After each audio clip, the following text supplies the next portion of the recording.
सभी को स्वागत है सभी का। मैं विनय अवस्थी एक बार फिर से स्वागत करता हूं सभी का टेक्स्ट बुक सुपर कोचिंग में। उड़ाते हुए चलते हैं जैसे आजकल भारत जो है पाकिस्तान की धज्जियां उड़ा रहा है, आप लोग देख रहे होंगे। चलिए जी आ जाइए। तो आचार्य वामन के अनुसार क्वेश्चन बहुत प्यारा सा है, अच्छे से पढ़िएगा, सभी लोग आंसर करिएगा। आचार्य वामन के अनुसार काव्य के कितने गुण माने गए हैं जरा बताइएगा। अगर आप यूपी जूनियर असिस्टेंट 54 पद वाला उठा करके देखोगे तो इस तरह के कई सारे क्वेश्चन आपके वहां पे पूछे गए हैं। क्या कह रहा है, काव्य के कितने गुण हैं जरा बताइएगा। और आचार्य वामन के अनुसार कुछ रीतियां होती हैं, क्या बोलेंगे, कुछ रीतियां होती हैं आपकी रीतियां, और कुछ गुण होते हैं। तो सबसे पहले मैं किसकी बात करूं, सबसे पहले मैं गुण की बात कर लेता हूं और यहां पे रीतियों की बात कर लेता हूं कि कौन कौन सी रीतियां होगी, और उसके बाद उनके कौन कौन से उसमें रस आते हैं, थोड़ा सा इस पे भी फोकस हम कर लेंगे, यहां पे रस लिख लेंगे। ठीक है, एक बार सभी लोग कमेंट करके बताइएगा। देखिए अगर आप यहां पे देखोगे कौन कौन से गुण हैं तो आप क्या देखोगे, सबसे पहला जो गुण आता है वो कौन सा है हमारा, वो होता है माधुर्य गुण। कौन सा होता है, आप कहोगे माधुर्य गुण, ये रस की बात कर रहा है। उसके बाद आपका कौन सा होता है, बोलो सर उसके बाद आपका होता है ओज गुण। क्या कहेंगे, ओज गुण होता है। और उसके बाद आपका कौन सा होता है, बोलो सर उसके बाद आपका प्रसाद गुण होता है। ध्यान रखिएगा कौन सा, बोलो सर प्रसाद गुण होता है। इस बात को सभी लोग याद रखेंगे। एक बार कमेंट करके बताओ क्लियर है, प्रसाद गुण बोलते हैं इसको। तो ऐसे क्वेश्चन में थोड़ा सा समय लगेगा, ठीक है ना, प्रसाद गुण कहा जाता है। अच्छा ये गुण हो गए, उसके बाद इनकी रीतियां हैं। तो माधुर्य गुण में कौन सी रीति आती है, बोलो सर जो माधुर्य गुण है उसमें आपका वैदर्भी रीति चलती है। क्या बोलेंगे, कहेंगे सर इसमें आपकी वैदर्भी रीति होती है। वैदर्भी रीति, वामन के अनुसार रीतियां भी हैं कुछ। उसके बाद आपकी कौन सी आती है, उसके बाद आपकी गौड़ी रीति आती है। ध्यान रखिएगा गौड़ी रीति होती है, गौड़ी रीति। और गौड़ी रीति के बाद आप आओगे तो कौन सी हो जाएगी, बोलो सर यहाँ पे आपकी पांचाली रीति होती है, पांचाली रीति। ठीक है, इसको भी याद रखिएगा। अच्छा थोड़ा सा और मैं आपको लेकर के चलूंगा इस साइड में। तो आप देखोगे यहाँ पे जो वैदर्भी रीति है आपकी, ठीक है, और जो आपका माधुर्य गुण है, माधुर्य गुण वैदर्भी रीति, इसमें कौन कौन से रस आते हैं तो आप देखोगे इसमें श्रृंगार रस आता है। क्या बोलेंगे, इसमें आपका श्रृंगार रस आता है, याद रखिएगा। इसमें आपका शांत रस भी आ जाता है, शांत रस भी आपका इसी में आता है। इसमें आपका करुण रस भी आ जाता है, याद रखिएगा। कौन सा, बोलो सर करुण रस। जो करुण रस है वो भी किस में आता है, वो भी आपका माधुर्य गुण में ही आता है, ध्यान रखिएगा। और एक आपका हास्य रस जो होता है ना, हास्य रस, तो हास्य रस भी किस में आता है, बोलो सर हास्य रस भी इसी में आता है। बहुत बढ़िया साहब, समझ गए। अच्छा गौड़ी रीति में कौन सा आता है, गौड़ी रीति में एक तो आपका वीर रस आ जाता है, वीर रस आएगा। वीर के बाद आपका भयानक रस आ जाएगा, भयानक रस। भयानक के बाद आपका कौन सा आएगा, एक आपका होता है, अरे भयानक के बाद कौन सा आता है, बोले सर विभत्स रस, एक विभत्स रस आता है आपका, तो विभत्स भी इसी में आ जाएगा। एक रस और होता है आपका जिसको हम बोलते हैं गुस्से वाला, रौद्र रस, और रौद्र रस जो है वो भी इसी में आ जाएगा। और उसके बाद जो ये पांचाली रीति है ना, पांचाली रीति में आप देखोगे मतलब प्रसाद गुण पांचाली रीति, इसमें आपका अद्भुत रस आता है। कौन सा आता है, अद्भुत रस आता है। सबसे पहले मैं इसका आंसर बता दूं कि रीतियां कितनी है, 3 है। अब आप इसका स्क्रीनशॉट ले लीजिए, अब आप इसका स्क्रीनशॉट ले लीजिए, बड़ा काम आने वाली है। क्या बात है भाई, सुपर सिलेक्शन पैक में जूनियर असिस्टेंट का क्रैश कोर्स ऐड करवा दो। मैंने बोला है कुलदीप जी, ऐड हो जाएगा, परेशान मत हो, ठीक है। चलिए आगे चलते हैं, अगला क्वेश्चन देखिएगा। निम्नलिखित पंक्तियों में कौन सा काव्य गुण है जरा बताइएगा। अब इसमें काव्य गुण की बात कर रहा है। अब काव्य गुण अगर आपको जानना है तो सबसे पहले आपको क्या जानना पड़ेगा, सर हाइड क्वेश्चन, क्या क्वेश्चन दिख नहीं रहा है, क्वेश्चन दिख नहीं रहा है क्या, धन्यवाद धनंजय जी। दिख रहा है ना, क्या प्रॉब्लम है भाई, हिंदी में लिखा करो, हिंदी में दिख रहा है ना सभी को। चलो कह रहा है कि निम्नलिखित पंक्तियों में कौन सा काव्य गुण है। जब हम काव्य गुण समझते हैं तो उससे पहले हमको क्या समझना पड़ता है कि कौन सा रस होगा, रस के हिसाब से हम गुण निकाल लेते हैं, यार कौन से गुण में कौन सा रस है, ठीक है। तो यहाँ अच्छा हाई क्वेश्चन बोल रहे हैं। अब कह रहा है नील परिधान बीच सुकुमार, नील परिधान बीच सुकुमार खिल रहा मृदुल खुला अंग, और खिला हो जीव बिजली का फूल मेघवन बीच गुलाबी रंग। कह रहा है नीले वस्त्रों के बीच में सुकुमार मतलब कोमल अंगों वाले, खिल रहा मृदुल अधखुला अंग, आधा खुला हुआ अंग एकदम खिल रहा था। खिला हो जीव बिजली का रंग, ऐसा लग रहा है जैसे बिजली का फूल हो। मेघवन बीच गुलाबी रंग। देखो सबसे पहली बात तो अगर आपसे अलंकार पूछे तो क्या होगा, यहाँ पे उत्प्रेक्षा अलंकार है। दूसरी बात अगर रस पूछे तो क्या, किसका वर्णन किया जा रहा है, सुंदरता का वर्णन किया जा रहा है, सुंदरता का वर्णन किया जा रहा है। इसका मतलब क्या है, बोलो सर यहाँ पे श्रृंगार रस है। कौन सा रस है, आप कहोगे सर श्रृंगार रस है। और श्रृंगार रस किसके अंतर्गत आता है, तो आप कहोगे सर माधुर्य गुण के अंतर्गत आता है, जिसकी रीति कौन सी होती है, वैदर्भी रीति होती है। अगर यहाँ पे पूछता इसमें कौन सी रीति है तो आप क्या बोलोगे, ये वैदर्भी रीति वाला है। वैदर्भी रीति है और गुण कौन सा है, तो आप कहोगे सर काव्य गुण आपका है कौन सा, माधुर्य गुण है, ध्यान रखिएगा। क्लियर है सभी को? यार आंसर करते रहो सभी लोग। क्वेश्चन अगला देखेंगे। कबीरा खड़ा बाजार में मांगे सबकी खैर, एक ना काहू से दोस्ती ना काहू से बैर। ठीक है, लेकिन यहां पे कह रहा कबीरा खड़ा बाजार में, अब ये किसकी रचना है? कबीरा खड़ा बाजार में ये किसकी रचना है, जरा कमेंट करके बताओ। सुदर्शन चोपड़ा, भीष्म साहनी, गिरिराज किशोर, गोविंद दास या उपयुक्त में से कोई नहीं। सभी लोग आंसर करिएगा जल्दी से। धन्यवाद, बहुत बहुत आभार धनंजय जी आपका, बहुत ढेर सारा प्यार आपको मेरे भाई।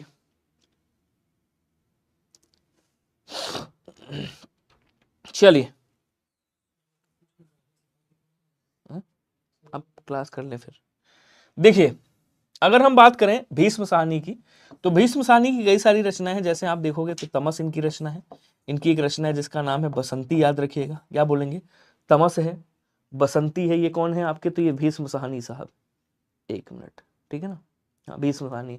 इनकी और भी रचना है, जैसे इनकी एक रचना है जिसका नाम है झरोखे, याद रखिएगा। ये भी कई बार पूछी गई है, झरोखे। क्या बोलेंगे? झरोखे, अखियों के झरोखे। और कबीरा खड़ा बाजार में ये भी किसकी रचना है? तो बोले सर ये भी जो है आपके भीष्म साहनी जी की ही रचना है। ठीक है, कोई दिक्कत? हाँ, दूसरे का ए होगा, वही मैंने बताया। ठीक है, चलिए इनकी एक रचना और है, आप चाहे तो लिख लीजिएगा, मेरी प्रिय कहानियां। मेरी प्रिय कहानियां, ये भी किसकी रचना है? बोलो सर ये भी इन्हीं की रचना है। क्वेश्चन अगला कह रहा है विकास की दृष्टि से, ध्यान से समझिएगा, अच्छा क्वेश्चन है। विकास की दृष्टि से ये जो प्राकृत की पूर्वकालीन अवस्था है उसका क्या नाम है, बताइएगा। देखो अगर हम विकास देखेंगे, हिंदी भाषा का विकास देख लें या भाषा का विकास देखेंगे, तो सबसे पहले कौन सी भाषा है? आप कहोगे सर सबसे पहले आपकी वैदिक संस्कृत आती है। ये आज के करीब करीब 1500 ईसा पूर्व की बात है। ठीक है, टेस्ट के लिए विनय पास डाल लेना, ऑफर मिल जाएगा। अब देखो वैदिक संस्कृत के बाद आपकी कौन सी आती है? बोलो सर लौकिक संस्कृत आती है। लौकिक संस्कृत आती है, याद रखिएगा। ठीक है, लौकिक संस्कृत के बाद कौन सी आती है? लौकिक संस्कृत के बाद आपके पास पाली भाषा आती है, जिसको हम प्रथम प्राकृत कहते हैं। क्या कहते हैं? प्रथम प्राकृत कहते हैं, ध्यान रखिएगा। ठीक है, पाली के बाद हमारे पास कौन सी आती है? पाली के बाद हमारे पास प्राकृत आती है, जिसको हम क्या बोलते हैं? जिसको हम द्वितीय प्राकृत बोलते हैं, द्वितीय प्राकृत। सभी लोग ध्यान देंगे। अच्छा, उसके बाद आपकी कौन सी आती है? उसके बाद आपकी अपभ्रंश आती है। अपभ्रंश को भी नाम दिया जाता है, इसको हम तृतीय प्राकृत बोलते हैं, तृतीय प्राकृत कहते हैं, याद रखिएगा। ठीक है, उसके बाद आपकी हिंदी बनती है, अवट्ट, अवट्ट के बाद हिंदी।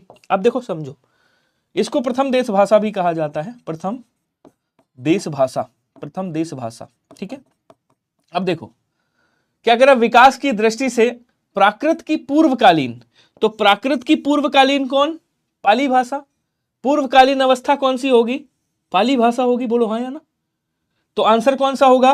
बोलो सर पाली भाषा होगा, जिसमें बुद्ध जी के ग्रंथ मिलते हैं, मतलब बौद्ध धर्म के ग्रंथ मिलते हैं। B answer right.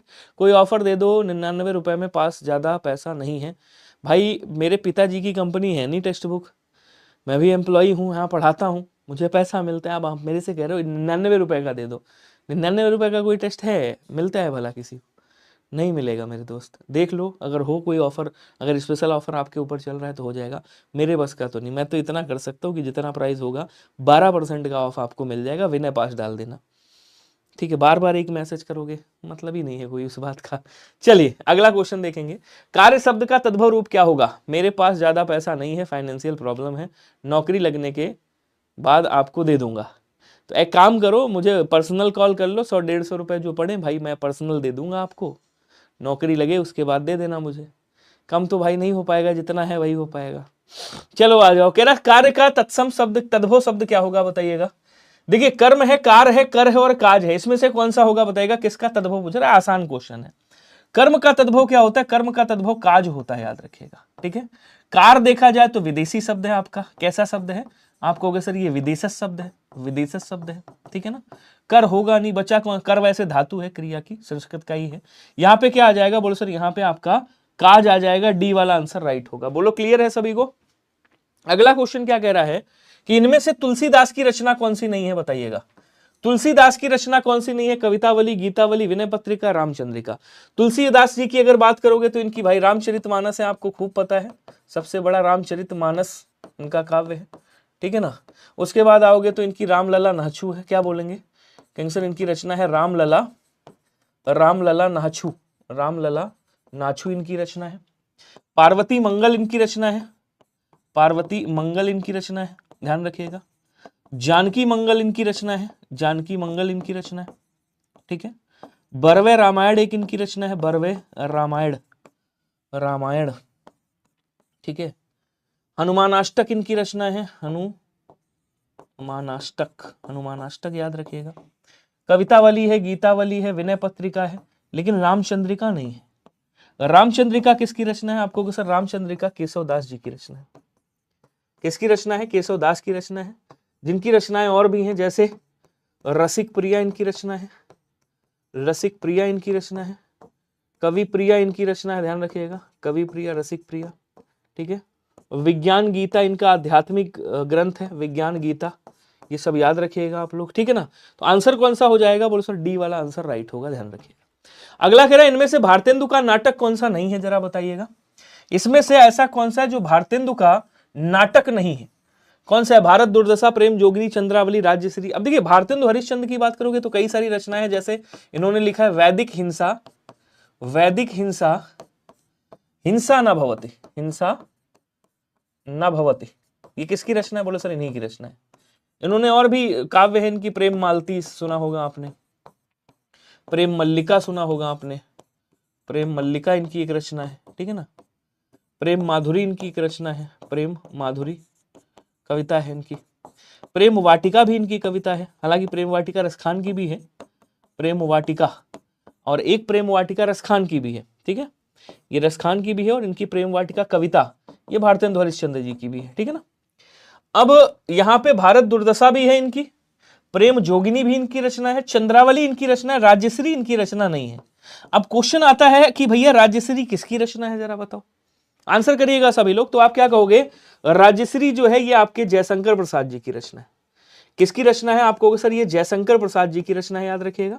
अब जयशंकर प्रसाद जी की कई सारी रचनाएं हैं जो कुछ थोड़ी बहुत आप लोग याद कर लीजिएगा, एक आध फंस जाएगी। जैसे इनकी पहली कहानी ग्राम है, ठीक है ना, 1912 में ये प्रकाशित हुई थी। इनका अंतिम महाकाव्य जो है वो कामायनी मिलता है, 15 सर्ग है इसमें। उसके बाद इनकी कई सारी रचनाएं हैं, जैसे इनकी झरना है, आंसू है, आंसू है, लहर है, तितली है, तितली है, ध्यान रखिएगा। इनकी रचना का नाम है ध्रुव स्वामिनी, ध्रुव स्वामिनी एक इनकी रचना है, याद रखेंगे, ध्रुव स्वामिनी। इनका नाटक है एक स्कंदगुप्त, स्कंदगुप्त, ध्यान रखिएगा। इनका नाटक है एक चंद्रगुप्त, चंद्रगुप्त। इनकी एक रचना है जन्मेजय का नाग यज्ञ, और भारत कर रहा है मिसाइल यज्ञ, आजकल देख रहे हो, ठीक है ना। तो डी वाला आंसर राइट हो जाएगा। भारत आजकल क्या कर रहा है, मिसाइल यज्ञ कर रहा है पाकिस्तान पे। चलो जी सभी लोग कमेंट करिएगा। अगला क्वेश्चन कह रहा है सुमेलित करना है आपको, क्या करना है भैया, आपको सुमेलित करना है। क्वेश्चन का लेवल ठीक लग रहा है मेरे दोस्त, सभी लोग कमेंट करके बताइएगा, ठीक है। सर मेरा नंबर इस पर टेस्ट परचेस करा दीजिए प्लीज सर, जूनियर भाई साहब नहीं हो पाएगा, आई एम रियली सॉरी विकास सैनी जी, ठीक है मैं परचेस करा दूं टेस्ट, बच्चों वाली बातें करते हो यार। सुमेलित करना है आपको श्लेष अलंकार, उत्प्रेक्षा अलंकार, अतिशयोक्त अलंकार, दृष्टांत अलंकार। बताइएगा इसमें से कौन सा अलंकार सही होगा। जहां उपमेय में उपमान की संभावना हो, जहां एक शब्द के अनेक अर्थ निकले, उपमेय और उपमान प्रतिबिंबित रूप से चित्रित हो, किसी वस्तु का बढ़ा चढ़ाकर वर्णन किया जाए। अब ध्यान से समझिएगा क्वेश्चन क्या कह रहा है। जहां उपमेय में उपमान की संभावना होती है वहां क्या होता है, बोलो सर संभावना मतलब कल्पना की जाती है, ये हो गया उत्प्रेक्षा अलंकार। मनु मानो मनु, जनु जानो जनु, मनु मानो मनु, जनु जानो जनु। विकास सैनी जी स्पैम कर रहा हूं, आपको पता है इतने मैसेज कोई नहीं करता भाई, ठीक है। अब आगे आ जाओ, कह रहा कि जहां बढ़ा चढ़ा करके बात की जाए, तो किसी वस्तु का बढ़ा चढ़ा करके अगर वर्णन किया जा रहा है तो वो अतिशयोक्ति अलंकार हो गया। श्लेष अलंकार जहां एक शब्द के अनेक अर्थ निकलते, श्लेष अलंकार। और दृष्टांत अलंकार जहां पे एग्जाम्पल देके समझाया जाता है, उदाहरण देके समझाया जाता है। उपमेय और उपमान में प्रतिबिंब रूप से विचित्रित किया जाता है, उदाहरण सेम टू सेम एग्जाम्पल दिया जाता है, वैसा का वैसा। तो पहले का कौन सा हो गया, पहले का दीर्घ आ कहां पे, देखो ये कट गया, ठीक है, और आपका ये सारे कट गए। बचा कौन सा, यही वाला बचा, सी वाला आंसर हो जाएगा, क्योंकि दूसरे का लघु आ है, बस यही आंसर हो गया, सी वाला मिला लीजिएगा। क्लियर है सभी को। अगला क्वेश्चन कह रहा है भारत दुर्दशा के रचनाकार कौन है, कोई बताएगा। जयशंकर प्रसाद है, हजारी प्रसाद द्विवेदी है, विष्णु प्रभाकर है, या भारतेंदु हरिश्चंद्र है। सभी लोग आंसर करो स्पीड में थोड़ा सा। बहुत बढ़िया, चलिए 1 मिनट का समय दीजिएगा। चलो जी आ जाओ। जयशंकर प्रसाद की रचनाएं मैं लिख चुका हूं, लिखने की आवश्यकता है नहीं, इनकी लिख देता हूं। देखिए हजारी प्रसाद द्विवेदी जी बड़े इंपॉर्टेंट है हमारे जूनियर असिस्टेंट के लिए, यूपी SSC के लिए, क्योंकि इन्होंने हिंदी साहित्य की हिंदी साहित्य का उद्भव लिखा है, उद्भव और विकास लिखा है, उद्भव और विकास लिखा है, इसलिए बड़े महत्वपूर्ण है ये। ठीक है, इन्होंने हिंदी साहित्य की भूमिका भी लिखी है, याद रखिएगा, इसलिए और ज्यादा इंपॉर्टेंट हो जाता है। इन्होंने एक आलोक पर्व की रचना करी है, आलोक पर्व आपको याद होगा, इनकी एक रचना है जिसका नाम है आलोक पर्व। आलोक पर्व के लिए इनको साहित्य अकादमी 1973 में साहित्य अकादमी पुरस्कार भी मिला है। ठीक है, उसके बाद इन्होंने पुनर्नवा की रचना करी है, पुनर्नवा याद रखिएगा। इनके अशोक के फूल है, याद रखिएगा, अशोक के फूल है, याद रखिएगा। इनकी एक रचना है जिसका नाम है बाण भट्ट की आत्मकथा, बाण भट्ट की आत्मकथा। ये वही क्वेश्चन है जो सारे इंपॉर्टेंट है आपके लिए। और अनाम दास का पोथा, ये जितनी रचनाएं मैंने लिखी हैं यहाँ पे, ये सब यूपी SSC की फेवरेट रचनाएं हैं, याद रखिएगा। ठीक है, अब आ जाओ, किसकी बात कर रहा है, किसकी, विष्णु प्रभाकर की। देखो जयशंकर और भारतेंदु दोनों को मैं पीछे लिख चुका हूं। विष्णु प्रभाकर की एक रचना है जिसका नाम है अर्धनारीश्वर, याद रखिएगा। भैया इनको कोई 1-1 रुपए भेज दो यार, विकास जी को। भैया ये टेस्ट ले लें, माई मेरे को कर लेना कॉल, मेरा नंबर टेलीग्राम पे है, मुझे कॉल करना है, 150 रुपए मैं दे दूंगा, 150 रुपए दे दूंगा, 200 दे दूंगा। भाई बार बार मैसेज मत करो यार, इतना कर सकता हूँ, छोटी सी सैलरी है, उसी से निकाल के आपको भी दे दूंगा। ठीक है, बाकी जिम्मेदारियां मेरे ऊपर भी बहुत है। आवारा मसीहा क्या बोलेंगे, कहेंगे सर आवारा मसीहा, ये किसकी रचना है, बोले सर आवारा मसीहा, ये भी जो है आपके विष्णु प्रभाकर की रचना है। ठीक है, इनकी एक रचना है जिसका नाम है क्षमादान, याद रखिएगा। इनकी एक रचना है जिसका नाम है पंखहीन, याद रखिएगा। ये सब विष्णु प्रभाकर जी की रचना है। भारत दुर्दशा, ये भारतेंदु हरिश्चंद्र जी की रचना है, और इनकी रचनाएं मैं पीछे लिख भी चुका हूं, याद रखिएगा। क्लियर है सभी को। क्वेश्चन अगला देखेंगे, चाहो तो स्क्रीनशॉट ले लो, वरना PDF में आपको दे दूंगा। ठीक है, अगला क्वेश्चन कह रहा हिंदी शब्द, देखो क्वेश्चन का तरीका समझो, क्वेश्चन का लेवल समझो, और जिस तरह से क्वेश्चन पूछ रहे हैं वो समझो। क्वेश्चन कह रहा है कि हिंदी शब्द भंडार में, भंडार लिख दो यहाँ पे, शब्द भंडार में कितने प्रकार के शब्द हैं, कमेंट करके आंसर बताओ जरा। चलिए सभी लोग छापिएगा, कितने प्रकार के शब्द हैं।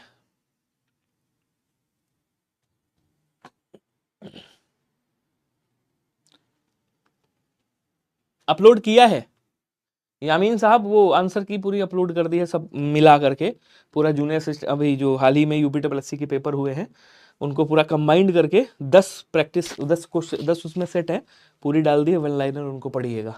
आज ही PDF डाली है मैंने, शाम को ले लीजिएगा। अब इधर आ जाओ, शब्द भंडार के मतलब हिंदी शब्द भंडार में कितने प्रकार के हैं, तो कई जगह अलग अलग तरीके से लिखें, जो एक्चुअल आंसर है वो क्या है मैं बताता हूं। देखिए पहला कौन सा प्रकार है, पहला है गठन के आधार पे। देखिए पहला पॉइंट, गठन के आधार पे, गठन व रचना व संरचना के आधार पे, संरचना या व्युत्पत्ति भी आ सकता है, संरचना के आधार पर शब्द, ये हो गया पहला।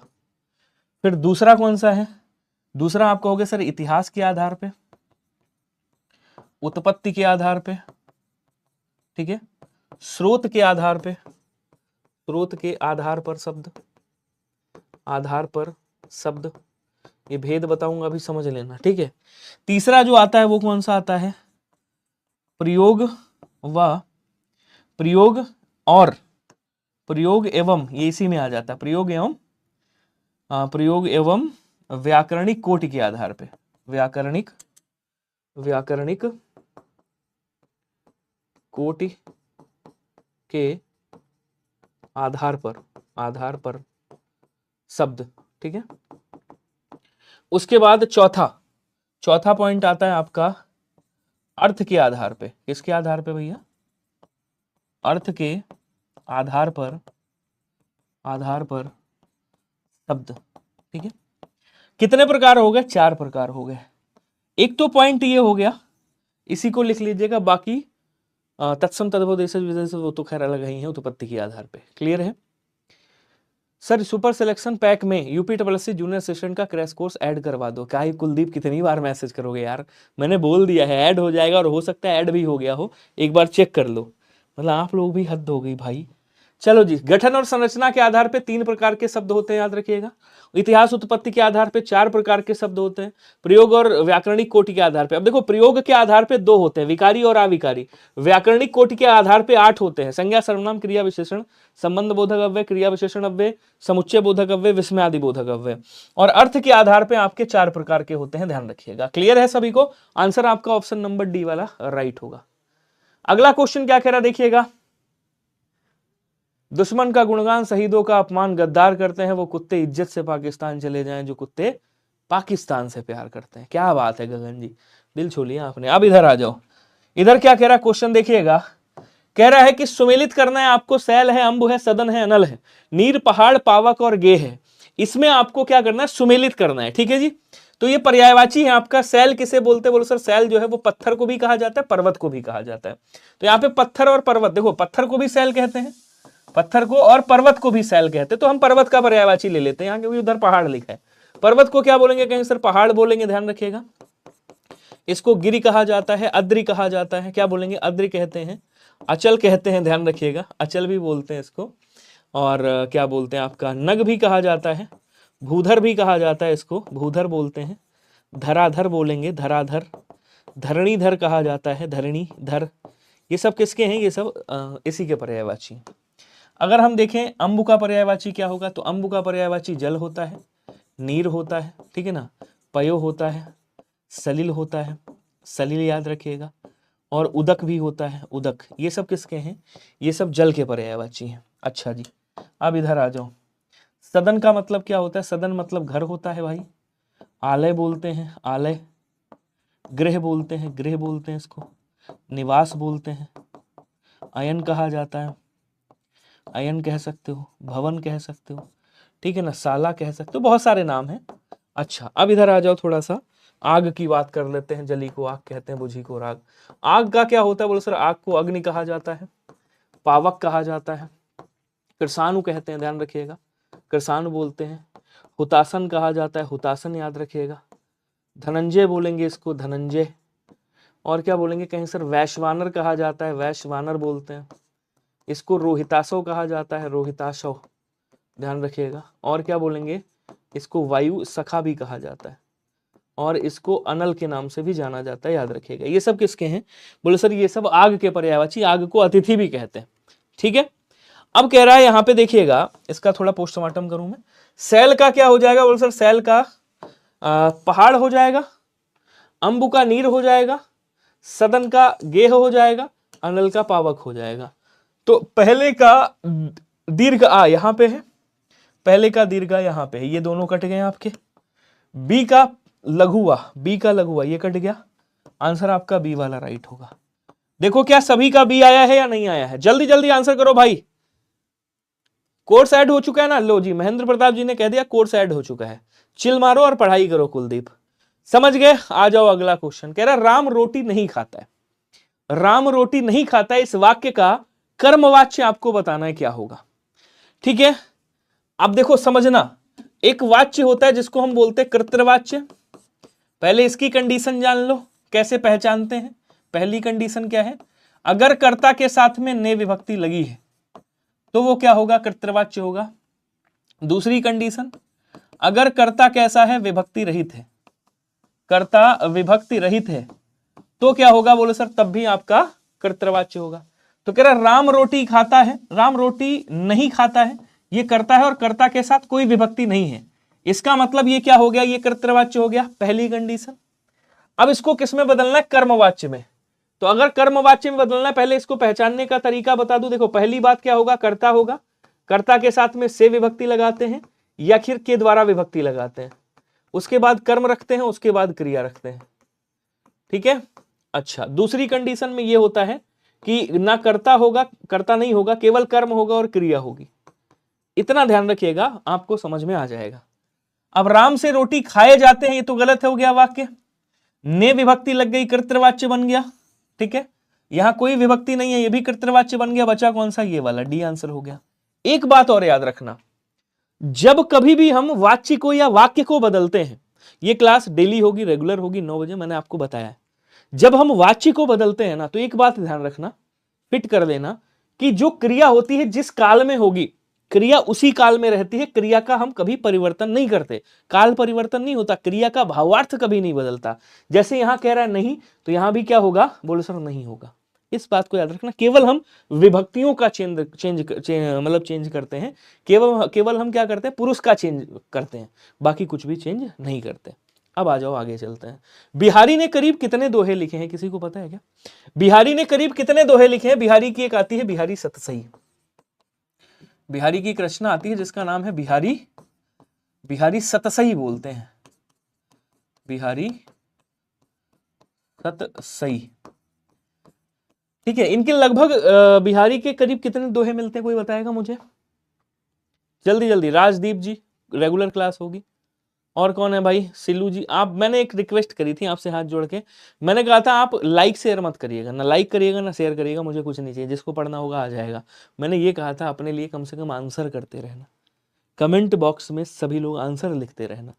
बस आप आंसर लिखते रहोगे, समझ लो मुझे एनर्जी मिलती रहेगी, बाकी मुझे आपसे कुछ नहीं चाहिए, केवल थोड़ी सी मेहनत आपको करनी है, आपको अपने लिए आंसर लिखना है। तो बिहारी के टोटल जो है अगर आप देखोगे तो करीब करीब 1713, सॉरी 1713 नहीं, माफ करना, 713 दोहे मिलते हैं, 713 दोहे मिलते हैं लगभग। ठीक है, लगभग। अब कह रहा बिहारी ने करीब, अब देखो यहां पे करीब लगा दिया, यहां क्या लगा है? करीब। करीब का मतलब क्या हो गया? लगभग, लगभग।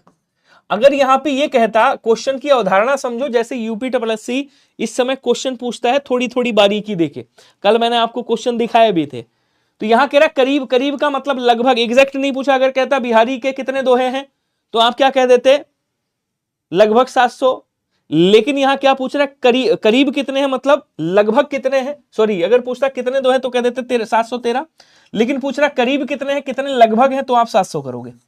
होते कितने? 713। तो क्या सर हम इसको नहीं कर सकते? अगर यहां करीब ना दिया होता, अगर यहां लगभग ना दिया होता, तब हम क्या कर देते? तब हम 713 करते, तब हम इस वाले को आंसर कर देते। तो इन दोनों बातों पे फोकस रखना जो मैंने बोला है, क्योंकि शब्द में कहते हैं ना, शब्द का अगर भाई अर्थ का अगर अन लगा दो तो अनर्थ बन जाता है, तो वही चीज है यहाँ पे भी। यहाँ करीब लिखा है, अगर होता कि बिहारी ने कितने दोहे लिखे तो आप 713 करते, तब आंसर आपका ये हो जाता। लेकिन यहां लिख दिया करीब कितने हैं, तो आप क्या करोगे? 700 के करीब है, मतलब 713 है। क्वेश्चन अगला है, ईश्वर के उच्चारण में जीभ का कौन सा भाग उठता है?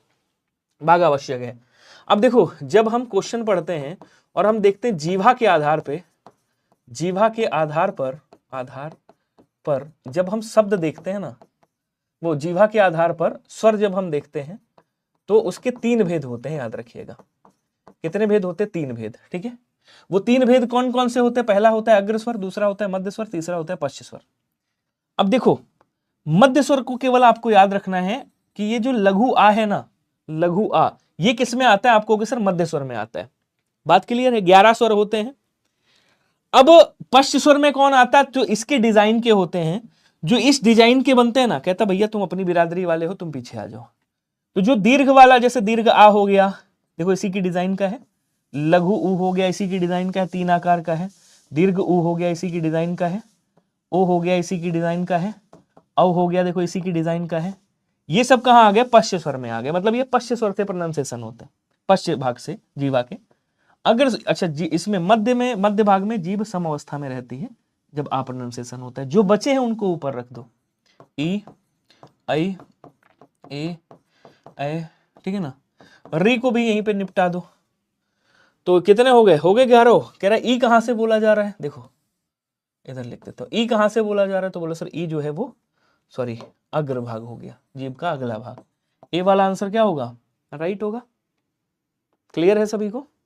अगला क्वेश्चन देखिएगा, निम्नलिखित बोलियों को क्षेत्र के अनुसार सुमेलित करना है। और बताना है आपको कौन सी बोली किस क्षेत्र में बोली जाती है। कमेंट करके बताओ सभी लोग। अवधी है, ब्रज है, भोजपुरी है, मैथिली है। मिलान करिएगा और आंसर बताइएगा कौन सा होगा। थोड़ा सा स्पीड में आंसर करो ना यार सभी लोग। संजय भाई साहब क्या हाल चाल है आपके? सीलू, महेंद्र प्रताप, राजदीप को, और कौन है, कोहली साहब हैं, सीलू जी हैं, अवधेश कुमार जी हैं, सभी लोग आंसर बताइएगा। क्षेत्र पूछ रहा है। देखो आप सबको पता है ब्रज का जो केंद्र है ब्रज भाषा का वो मथुरा रहा है। अवधि का जो केंद्र है भाई, अवधि वैसे बेसिकली तो अवध क्षेत्र की है, बाकी अवधि इलाहाबाद में भी बोली जाती है। ठीक है, अवधि इलाहाबाद हो गया, प्रयागराज हो गया आपका, वही प्रयागराज इलाहाबाद, अयोध्या हो गया, सुल्तानपुर हो गया, प्रतापगढ़ हो गया, इधर चले आओ थोड़ा सा, रायबरेली हो गया, बाराबंकी हो गया, लखीमपुर हो गया, सीतापुर हो गया, लखनऊ हो गया, इन सब में बहराइच हो गया, थोड़ा गोंडा भी आ जाता है। ठीक है, भोजपुरी आपके बनारस में और मैथिली आपके मुंगेर बिहार में। तो पहले का ई कहाँ पे? पहले का दीर्घ ई, ये भी कट गया, ये भी कट गया, और ये वाला राइट होगा। देखो क्या मिलान सही हुआ है? 4 का ई, 4 का ई। ठीक है, ठीक है, ठीक है, डी वाला आंसर आपका राइट होगा। क्लियर है सभी को? Very good. लड़की जाए यह वाक्य किस काल में आता है बताइएगा। लड़की जाए यह वाक्य किस काल में आता है? देखो वाक्य पहचानने का सबसे आसान तरीका है, कह रहा पूर्ण भूतकाल में क्या होता है। देखो ये क्रिया है और क्रिया के ठीक बाद था होगा, थी होगा और थे होगा। जैसे आपने कहा हमने खाना खाया, क्रिया हो गई, खाया के बाद आपने कहते खाया था, तो ये पूर्ण भूतकाल हो गया। भारत ने लड़ाई लड़ी थी 1971 में, पाकिस्तान को पटक पटक के मारा था, तो मारा और उसके बाद था, ये क्या है? पूर्ण भूतकाल है। वर्तमान काल में, अब वर्तमान तो 6 भेद भाई, 5 भेद होते हैं इसके, संभाव्य भविष्यकाल और सामान्य भूतकाल। तो सामान्य भूतकाल में केवल क्रिया होती, जैसे मैंने कहा भैया भारत ने पाकिस्तान को पटक पटक के मारा। अब ये नहीं पता सर कब मारा, कल मारा था या आज भी मारा है या फिर बहुत पहले मारा था, तो हमेशा ही मारा है। तो ये केवल क्रिया है, क्रिया के बाद कोई भी सहायक क्रिया या योजक क्रिया नहीं होगा। ठीक है, अब कह रहा लड़की जाए। अब यहां पे ये नहीं पता चल रहा है कि यार देखो जाए तो ये भविष्य की बात कर रहा है, किसकी बात कर रहा है? भविष्य की बात कर रहा है। बोलो हाँ या ना, आपको की बात तो सही है, लेकिन कह रहा लड़की यहां पे दिया है, अब सर कौन सा होगा? तो ये कहना चाह रहा है कि शायद लड़की जाए। भाई यही तो भाव निकल रहा है कि सर लड़की जाए, शायद लड़की जाए, हो सकता है लड़की जाए, ऐसे भाव निकल रहा है। तो यहां क्या हो जाएगा? बोलो सर ये संभाव्य भविष्यकाल होगा। सी वाला आंसर आना चाहिए सभी का। किसी का नहीं आया भाई, गलत बात है ना। आंसर किया करो, सही गलत जो भी करना है आंसर करो, तभी तो पता चलेगा ना आपने कितने सही किए हैं। 35 क्वेश्चन लाया हूं मैं, बताइएगा आपने कितने सही है। मोहन ने पढ़ा है यह वाक्य संदिग्ध भूतकाल में क्या होगा? अरे पहले इसका भूतकाल जानो भाई, इसका ये कौन से काल में है। देखो ये है क्रिया, और क्रिया के ठीक बाद अगर है आ जाए, है आ जाए, या फिर है आ जाए, या फिर हूं आ जाए, तो ये क्या होता है? आप कहोगे सर ये होता है आसन्न भूतकाल। आसन्न भूत का मतलब होता है क्रिया अभी अभी कुछ समय पहले कंप्लीट हुई है। अब इसको बदलना किसमें? संदिग्ध भूतकाल में। बड़ा आसान सा तरीका है कि क्रिया है ये ना, क्रिया के ठीक बाद होगा लगा दो, या फिर होगी लगा दो, या फिर होंगे लगा दो। बस ये 3 शब्द लगा दो क्रिया के ठीक बाद। जैसे पढ़ा होगा ऐसे लिखा होगा। देखो मोहन ने पढ़ा, यहां तक देखो केवल क्रिया है, क्रिया के बाद कोई सहायक क्रिया योजक क्रिया नहीं है। ये क्या है? आप कहोगे सर ये सामान्य भूतकाल है। ठीक है, कह रहा मोहन ने पढ़ा होगा, ये कौन सा हो गया? संदिग्ध भूतकाल हो गया। अभी देखो समझना बहुत ध्यान से, रहा था, रही थी, रहे थे, ता था, ती थी, ते थे, जहां भी आपको मिले वहां क्या होता है? अपूर्ण भूतकाल। मतलब जब हमने देखा था तो भूतकाल में क्रिया हो रही थी, तो ये कौन सा हो गया? ये अपूर्ण भूत हो गया। मोहन ने पढ़ा था, ता था, ती थी, मतलब सॉरी पढ़ा था, पढ़ा क्रिया है और क्रिया के बाद था आ जाए, ये कौन सा होता है? बोलो सर ये पूर्ण भूत होता है। रहा था, रही थी, रहे थे, ता था, ती थी, ते थे आ जाए तो अपूर्ण भूत होता है। तो आंसर आपको बी वाला मिल गया, और चारों भूत आप जान गए। एक भूत बचा है, वो कौन सा है? हेतु हेतु मद भूत है। एक भूत और बचा है, वो कौन सा है? संदिग्ध भूत भी तो बता दिया, सारे भूत लगभग हो गए। चलो अगला क्वेश्चन देखो, इनमें से जायसी की रचना नहीं है। ये जायसी कौन है? सूफी काव्य मलिक मोहम्मद जायसी, जिन्होंने पद्मावत लिखी है। पद्मावत इन्हीं की रचना है भाई। अच्छा सर बहुत बढ़िया। अखरवाट किसकी है? वो भी इन्हीं की है। आखिरी कलाम किसकी? वो भी इन्हीं की है। और सबसे अच्छी बात यह है कि तीनों जो है ये अवधी भाषा में लिखी, बल्कि इनकी भाषा ही अवधी है। क्यों? क्योंकि ये अवध क्षेत्र के रहने वाले, रायबरेली के रहने वाले। बची है आपकी इंद्रावती। मैटर तो ये करता है कि अगर ये मान लो ये जायसी की नहीं है, ये है किसकी, तो आप कहोगे सर ये किसकी है, तो ये मेरे भाई जयशंकर प्रसाद जी की है। किसकी है? ये जयशंकर प्रसाद जी की है। छायावादी कवि, छायावाद के प्रवर्तक, झारखंडी कवि, जिनको झारखंडी कवि कहा जाता है, जिनको छायावाद का जनक कहा जाता है। इंद्रावती उन्हीं की रचना है। क्वेश्चन अगला कह रहा है, अनुभवों और विभावों की कष्ट कल्पना किस प्रकार का दोष है? बड़ा प्यारा सा क्वेश्चन है, इसको भी समझ देखो, अगर सही से देखो तो क्वेश्चन में ही आंसर है। ठीक है, बस समझ पाओ, क्वेश्चन आपको समझना है और अच्छे से पूरे धैर्य के साथ, पूरे मनोयोग के साथ आपको आंसर करना है, चाहे पेपर हो चाहे यहाँ पे हो। अनुभवों और विभावों की कष्ट कल्पना किस प्रकार का दोष है? किसकी बात कर रहा है? अनुभव और ये विभाव। विभाव क्या करते हैं? रस को जागृत करने और तीव्र करने का काम करते हैं। अनुभव क्या करते हैं? ये शारीरिक चेष्टाएं हैं। तो जो शारीरिक चेष्टा अगर भाई बुरी है, कष्ट वाली है, विभाव आपके कष्ट वाले तीव्र कर रहा है, तो यहाँ क्या होगा? ये कौन सा दोष माना जाएगा? समास का दोष थोड़ी है ये, पद दोष भी नहीं है, इसको रस दोष कहेंगे, कि जो तुम्हारे अंदर रस प्राप्त हुआ है वो दोष वाला प्राप्त हुआ है।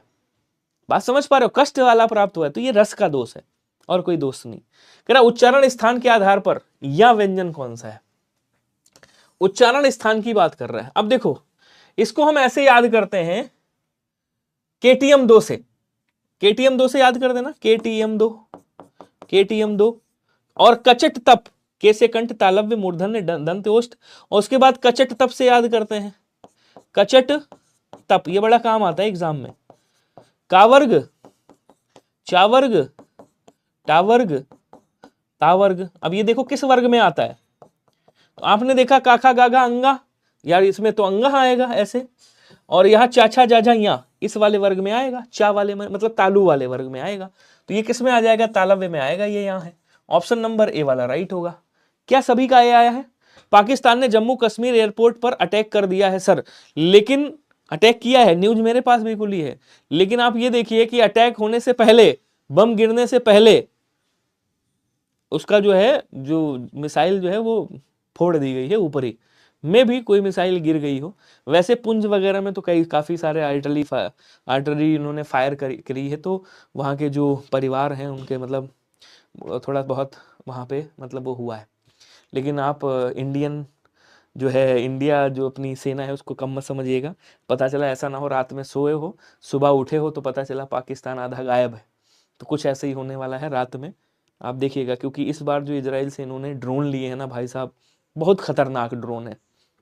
अभी इनको ये लगता है, पाकिस्तानियों ने कहा हमने 4 ड्रोन गिरा दिए साहब, 4 ड्रोन गिरा दिए, लेकिन उनको ये नहीं पता, अरे मूर्खानंदन, वो ड्रोन ऐसे थे, इजराइल से ड्रोन लिए गए, जैसे फिदाइन आते ना, जैसे फिदाइन मतलब जो आते हैं लोग, आपने देखा होगा कि शरीर में बम बांधा और जाकर के फट गए, तो ये ह्यूमन बम होते हैं, उनको बोलते हैं। और ये जो हमारे यहाँ से इजराइल से जो लिए गए हैं ड्रोन, तगड़ा नाम है मुझे याद नहीं है, ये फटने के लिए ही वहां पे पहुंचे थे, तो उनको फटना तो था ही, तो उनको पाकिस्तान वालों ने नहीं गिरा, वो खुद ही फट के आए हैं वहां, मतलब खुद ही फटे हैं। रीजन, क्योंकि वो जो है वो एज ए बम बन करके गए ही थे, उनका रेडार सिस्टम फेल कर दिया, तो अगर रात में मिसाइल जाती है तब उनका रेडार भी काम नहीं करने वाला है। मतलब आप रात भर में देखिएगा, तगड़ा मामला होने वाला है। खैर आ जाओ इधर। सबसे बड़ी बात तो ये है, पाकिस्तान वाले भाई साहब अलग ही किस्म के इंसान हैं, अरे बेवकूफ हो। पाकिस्तान के रक्षा मंत्री से पूछा गया, पाकिस्तान के रक्षा मंत्री ने कहा हमने भाई साहब राफेल गिरा दिए हैं 4। कहें न्यूज क्या है, मतलब कैसे गिरा है, कोई प्रूफ है क्या? कहें हाँ प्रूफ है ना साहब। कहें क्या है? कहें देखो मीडिया एकदम भरा पड़ा है। तो अंतरराष्ट्रीय जो वो आपने देखा होगा अभी, ट्विटर ने टैग खुद किया है कि ये फर्जी न्यूज है, फेक न्यूज है, बड़ी पुरानी न्यूज है ये। खैर आ जाओ, आंसर करिएगा सभी लोग। क्वेश्चन कह रहा है कि जिस व्यक्ति का चित्त किसी भी देश, काल और परिस्थिति में एक समान रहता है। बढ़िया क्वेश्चन है। जैसे हमारे इस समय हमारे मंत्री जी हैं, मोदी जी हैं, या कोई किसी जितने भी राजनेता हैं उनको कह लीजिए, तो जिस व्यक्ति का चित्त मतलब मन, किसी भी देश देश मतलब समझ रहे हो, कहीं भी देश में चले जाएं, किसी भी काल, किसी भी परिस्थिति जैसे आज इंडिया पाकिस्तान की चल रही है, किसी भी परिस्थिति में एक समान रहता है। आपने देखा होगा ये अभी कौन सा था, पहलगाम हमला हुआ, अपने जो भी मंत्री थे, जो भी सेना वाले थे, आराम से शांति से बैठे थे कि हम जो भी करेंगे शांत करेंगे। तो पहली बात, ये जो उनका काल था वो शांत वाला था, परिस्थिति में भी शांत थे। उसके बाद अभी क्या हुआ, वो देश में भाई गए थे इधर उधर घूमने, अभी क्या हुआ, उन्होंने बम फायर कर दी, 9 जगह बम गिराई, तब भी वही वैसे ही है। तो ऐसे जो एक समान रहता है उसको क्या बोलते हैं, मतलब ऐसा बंदा जो हमेशा एक समान रहे, जैसे किसी भी देश में हो, किसी भी समय में हो, किसी भी परिस्थिति में हो, उसे क्या कहते हैं, उसको बोलते हैं शांत चित्त। क्या बोलते हैं, शांत चित्त। पाकिस्तान पे एक बम गिरा, मार बौखला पड़ा, देखो मारा, सीज फायर तोड़ रहा है। खैर आ जाओ इधर, अपने आप लोग तो जुनून दिला देते हो, अब इधर आ जाओ, थोड़ा इसको भी पढ़ लेते हैं। कह रहा निम्नलिखित में से कौन सा शब्द विशेषण है, इसमें से बताइएगा। मेजपोश है, मिठास है, सौतेला है और सरलता है। उपयुक्त में से कौन सा विशेषण है, मतलब उपयुक्त में से कोई नहीं, इसमें से कौन सा विशेषण है, आपको ये देखना है। ये आसान क्वेश्चन है, बहुत टफ नहीं है। अब भाई 30 क्वेश्चन में, 35 क्वेश्चन में आपको 4-5 तो आसान मिलेंगे ही। अब सारे में टफ तो नहीं रख सकता, पता चला टीजीटी पीजीटी को उठा के रख दूं, फिर आपका मोरल डाउन हो जाए, तो वो भी नहीं कर सकता मैं। आपने कहा मेजपोश, कैसा सुंदर मेजपोश, अच्छा मेजपोश, ये इसकी विशेषता बता रहा है, ये विशेषण हो गया। बहुत मिठास है इसके अंतर्गत, ये बहुत विशेषण हो गया। बहुत सरलता है, बहुत विशेषण हो गया, ये सब विशेष हैं। सौतेला भाई, भाई की विशेषता क्या है, सौतेला। बेटे की विशेषता क्या है, सौतेला। पाकिस्तान सौतेला बेटा है। सी वाला आंसर क्या हो जाएगा आपका, राइट होगा। बोलो क्लियर है क्या, सभी लोग बताओ जल्दी से। Very good. अगला क्वेश्चन कह रहा है निम्नलिखित में से कौन शब्द की वर्तनी दृष्टि से शुद्ध है। अब इसमें वर्तनी की दृष्टि से जो शुद्ध है वो बताइएगा, एक शुद्ध है बाकी गलत है। आंसर करिएगा सभी लोग। महेंद्र प्रताप जी, ब्रजेश जी, विकास जी, संजय जी, रेनू भाई साहब, रामी, महेंद्र प्रताप। पिछली बार क्या हुआ था, पिछली बार जब उरी वाला प्लान वो हुआ था, वहां पे हमला कराया गया था, तो अपने के खासीवाल भाई साहब हैं, उन्होंने कहा क्या सबूत है कि आपने जो है अटैक करवाया है, सर्जिकल स्ट्राइक कराई है, क्या सबूत है आपके पास। इस बार तो पाकिस्तान खुद ही सबूत दे रहा है, चिल्ला रहा है भैया हमारे यहाँ आए और जो है बम धमाका करके चले गए। आपने देखा न्यू वो वीडियो देखा नहीं, जो पाकिस्तान का वीडियो वायरल हुआ है, आपने देखा, बड़ा तगड़ा सरगना मारा गया है आतंकवादी। खैर इधर आ जाओ, पुष्पांजलि देते हैं उनको। तो क्या बोलेंगे, पुष्पांजलि कैसे लिखेंगे, बोलो सर पुष्पांजलि। पुष्पांजलि होता है बेसिकली, पुष्पांजलि नहीं होता है, पुष्पांजलि होता है, पुष्प धन अंजुलि, अंजुलि में पुष्प लेकर के वो करना। मंत्री प्लस परिषद अर्थात मंत्री परिषद होता है, मंत्री परिषद, परिषद और परिषद में ऐसे अलंत लगाएंगे, ठीक है। देखो यहां पे इधर समझाता हूं, यहां पे अध्यात्म था और यहां पे एक प्रत्यय लगाया गया, इसकी मात्रा इस पे, यहां पे क्या हो जाएगा, आध्यात्मिक हो जाएगा। आध्यात्मिक मतलब यहां क्या लिखना चाहिए, यहां आपको आध्यात्मिक लिखना चाहिए। क्यों लिखना चाहिए वो मैंने आपको बताया। फिर वाल्मीकि आपका एकदम सही लिखा हुआ है, सी वाला आंसर क्या होगा आपका, राइट हो जाएगा। चलिए अगला क्वेश्चन कह रहा कि ऋग्वेद का सही संधि विच्छेद क्या होगा, बताइएगा। देखो यार पाकिस्तान बड़ा बेटा है हिंदुस्तान का, तो थोड़ा बहुत तो उसको छूट मिलनी चाहिए भाई। पाकिस्तान बड़ा बेटा है, बांग्लादेश छोटा बेटा है। इस समय अभी तक बांग्लादेश ठीक ठाक चल रहा था, इस समय दोनों लड़के खराब हो चुके हैं। मतलब होता नहीं कि दोनों लड़के जब बिगड़ जाए तो बाप को फिर बनता है कि जूता निकाल के बजाए, तो इस समय दोनों बेटे बिगड़े हुए हैं। एक तो खैर छोटा है, उसको तो थपड़िया वपड़िया के सही कर दिया जाएगा।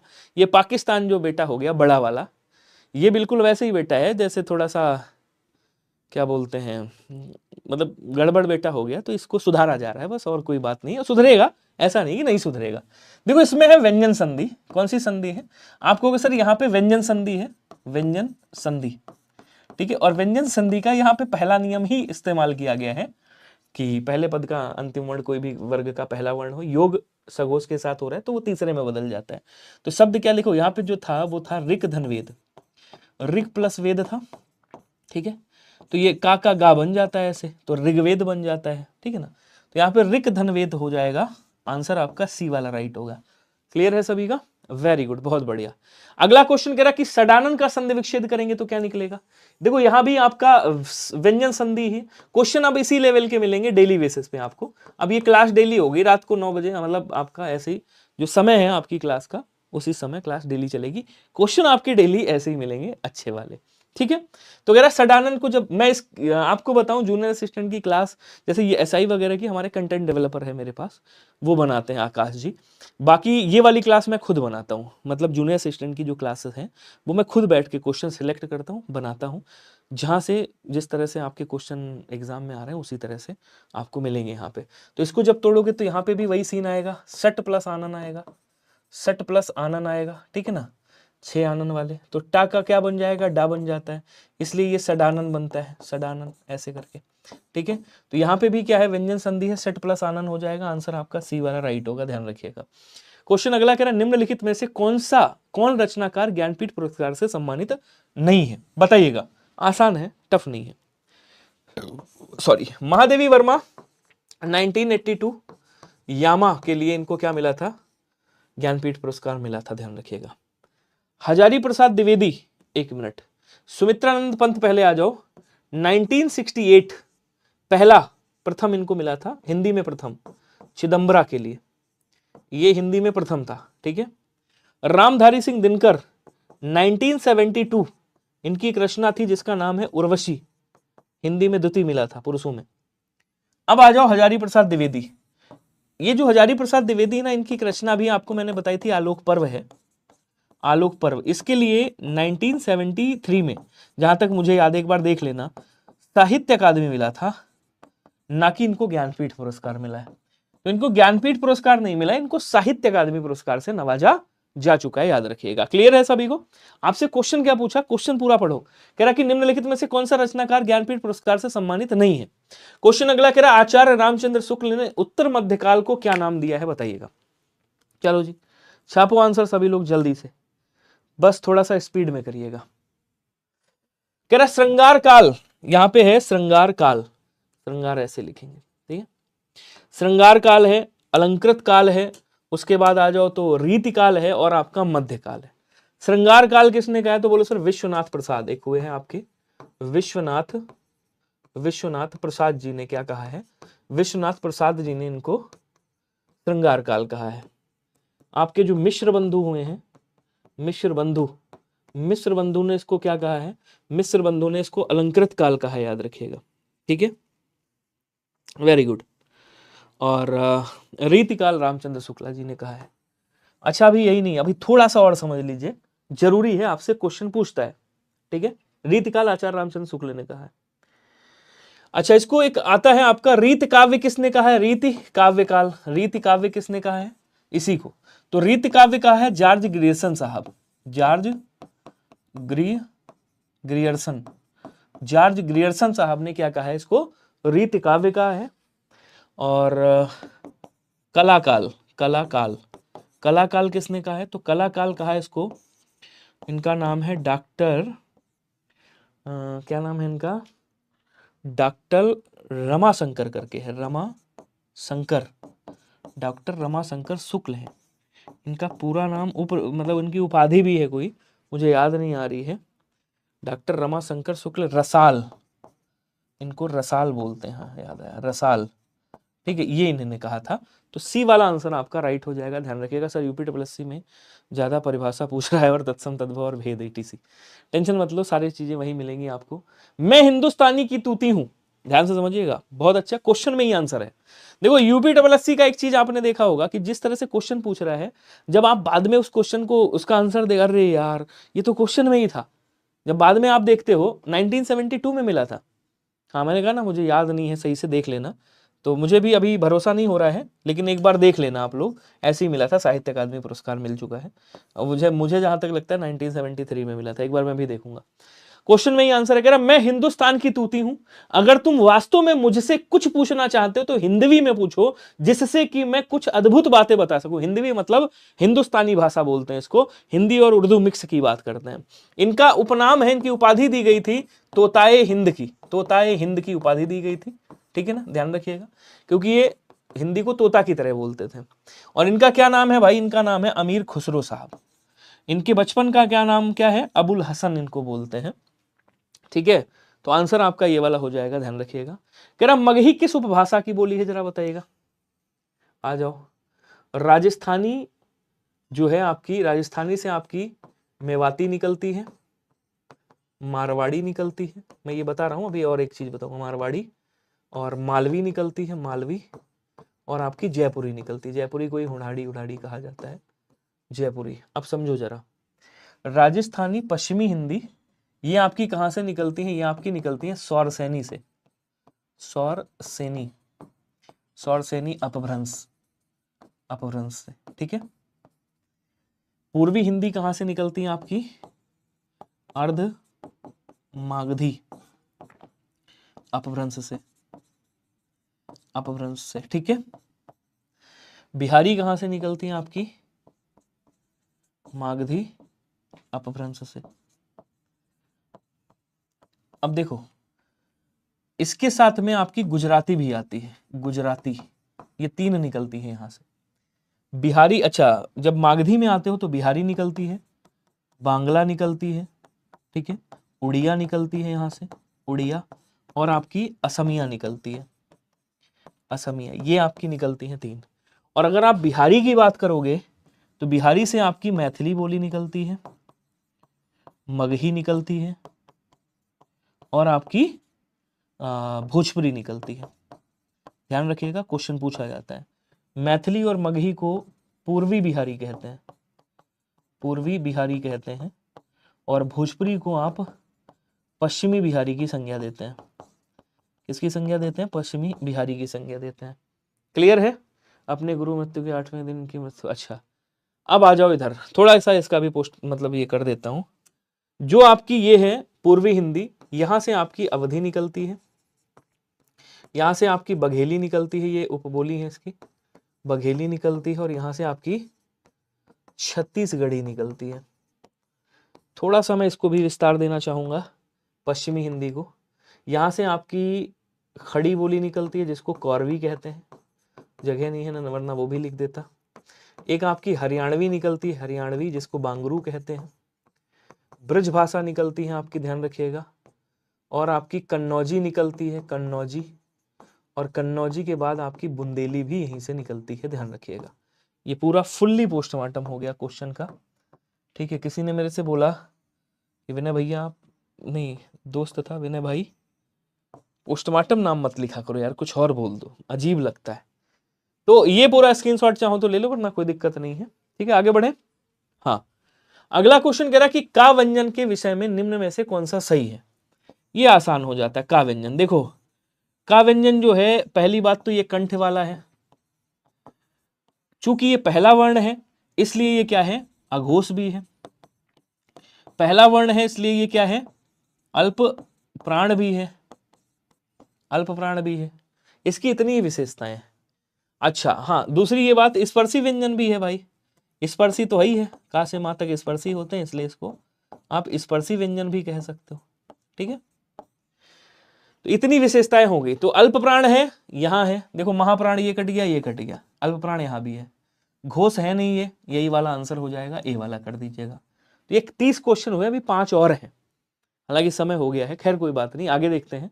भोजपुरी बोली की उत्पत्ति कहां से हुई है कह रहा है, तो अभी इसके बारे में मैंने आपको बताया। देखो अर्धमागधी से पूर्वी हिंदी निकली है, इसके बारे में विस्तार दे चुका हूं इसका, ठीक है। मागधी से आपकी कौन सी निकली है? मगधी नहीं, मागधी अपभ्रंश।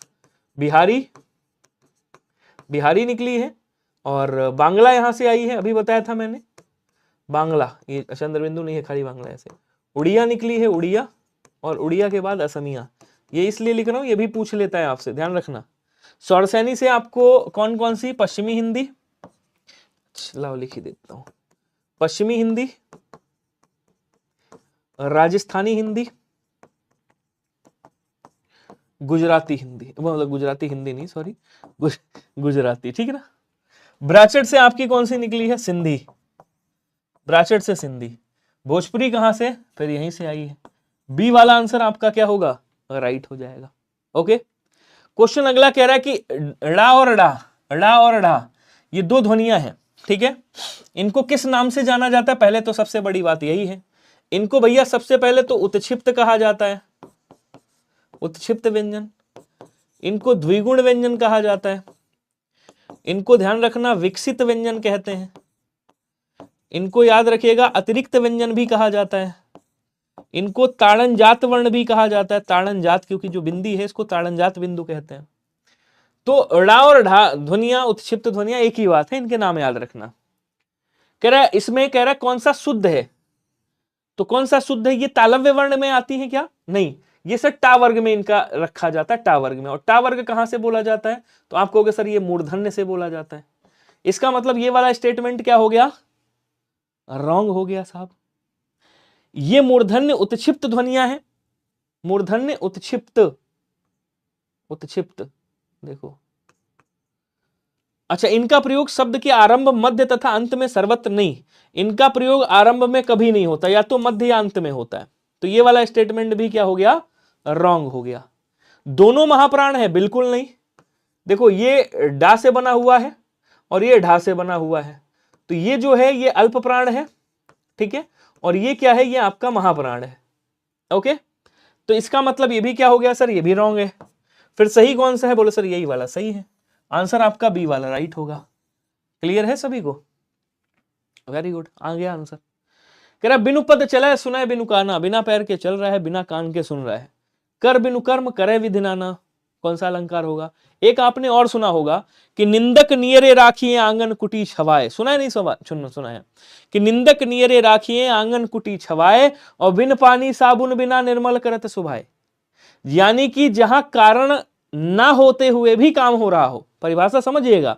परिभाषा ये कहती है कि भैया जहां कारण ना हो, जहां कारण ना हो, कारण ना हो परंतु, परंतु या फिर जहां कारण ना हो फिर भी कार्य हो रहा हो, कार्य हो रहा हो, जहां कारण ना हो फिर भी कार्य हो रहा हो, विभावना अलंकार। विशेषोक्ति क्या कहता है, जहां कारण तो हो, जहां कारण हो फिर भी काम ना हो रहा हो, फिर भी कार्य ना हो रहा हो, वहां क्या है, वहां विशेषोक्ति अलंकार है। तो विभावना अलंकार जहां कारण के बिना काम हो रहा हो, बिनु पद चले सुने बिनु काना, काम नहीं है, कान नहीं है फिर भी चल रहा है, पैर नहीं है फिर भी चल रहा है, कान नहीं फिर भी सुन रहा है, काम कोई नहीं फिर भी बहुत सारे काम कर रहा है, तो ये विभावना अलंकार हो गया। पानी बीच मीन प्यासी मोहे सुन सुन आवे हासी, की पानी के बीच में मछली प्यासी है, ये विशेष उक्ति हो गई, मतलब ये विशेष प्रकार की उक्ति है भाई, अलग बात हो गई कि जहां कारण है फिर भी काम नहीं हो रहा है, ठीक है। असंगति अलंकार, जहां संगति मतलब कारण और कार्य में संगति ना हो, जहां कारण और कार्य में संगति ना हो, संगति ना हो। अब वो वाला एग्जाम्पल नहीं दूंगा, कई बार दे चुका हूं कि बाबू दूर बैठा है, उसने खाना खा लिया, आपने कहा हमने भी खाना खा लिया, कि तुमने हाथों में लगाई मेहंदी मेरी आंखों में समाई मेहंदी, वो वाला एग्जाम्पल नहीं दूंगा। तो यहाँ पे लक्ष्मण जी वाला एग्जाम्पल समझिएगा कि लक्ष्मण जी के तीर लगा है, मतलब बर्छी लगी है सीने में, लक्ष्मण जी कहते हैं कि हृदय घाव मेरे, मतलब मेरे सीने में घाव लगा है, और पीर रघुवीर, मतलब दर्द किसको हो रही, रामचंद्र जी को हो रही है। तो कारण कहीं और है, काम कहीं और हो रहा है, ये आपका असंगति अलंकार है। दृष्टांत अलंकार मैंने परिभाषा भी बताई थी, यहाँ पे क्या कर रहा है, उदाहरण दिया जाता है, एग्जाम्पल सेम टू सेम, ठीक है। तो आंसर आपका ऑप्शन नंबर ए वाला राइट होगा, ध्यान रखिएगा। क्वेश्चन अगला कह रहा है चांदी का जूता मारना मुहावरे का अर्थ क्या होगा, जरा बता दो, जल्दी जल्दी आंसर करो सभी लोग, क्वेश्चन सारे मिलेंगे। मैं पहले कोशिश करूंगा कि जो व्याकरण और काव्य वाला पार्ट है आपका, व्याकरण काव्य और साहित्य वाला जो पार्ट है उसको मैं अच्छी तरीके से निपटा दूं, बाकी इनका भी धीरे धीरे एक चलता रहेगा, फिर इनकी मैराथन लेके मैं कर दूंगा, कोई दिक्कत नहीं है। लेकिन जो पार्ट आपका है जहां पे हम फंसते हैं, देखिए पर्यायवाची विलोम शब्द वाक्यांश इनमें ज्यादा फंसेंगे नहीं हम फंसते कहाँ पे, व्याकरण में। कौन से व्याकरण में, जब थोड़ा सा शब्दावली टाइप वाले आ जाते हैं। हम फंसते कहाँ पे हैं, साहित्य में। हम फंसते कहाँ पे हैं, आपका जो काव्य वाला पोर्शन होता है। तो इसको थोड़ा सा कवर कर लें, फिर हम यहाँ पे वो कर देंगे, ठीक है ना। तो कह रहा चांदी का जूता मारना मतलब रिश्वत या घूस देना, आंसर ये वाला हो जाएगा। उसके बाद कह रहा है कि निम्नलिखित में से किस विकल्प में सभी शब्द पर्यायवाची नहीं है, बताइएगा। एक एक क्वेश्चन मिलेगा सबका। वैसे विषिक है, तीर है, इसमें देखो ये बाण के पर्यायवाची हैं, इसको एक्सप्लेन नहीं करूंगा मैं। उसके बाद कैवल्य, निर्माण, अपवर्ग, ये सब मोक्ष के पर्यायवाची हैं, लेकिन इसको जरूर बताऊंगा। मोक्ष को क्या कहा जाता है, मोक्ष को त्राण कहते हैं, ध्यान रखिएगा। मोक्ष को परित्राण भी कहा जाता है, परित्राण। इसको छुटकारा भी बोलते हैं, छुटकारा, ठीक है। अस्म, प्रस्तर, शिला, ये सब पत्थर के पर्यायवाची हैं। और निशीथ ये रात का ही पर्यायवाची है, रात का, मध्य रात्रि का। वैसे रात को बोलते हैं इसको, ठीक है ना। मध्य रात्रि वाक्यांश हो गया। वासर किसको बोलते हैं? दिन को बोलते हैं, दिन और दिवस को बोला जाता है। इसका मतलब आंसर आपका ऑप्शन नंबर बी वाला राइट होगा। बोलो क्लियर है सभी को, कोई दिक्कत? अब आपको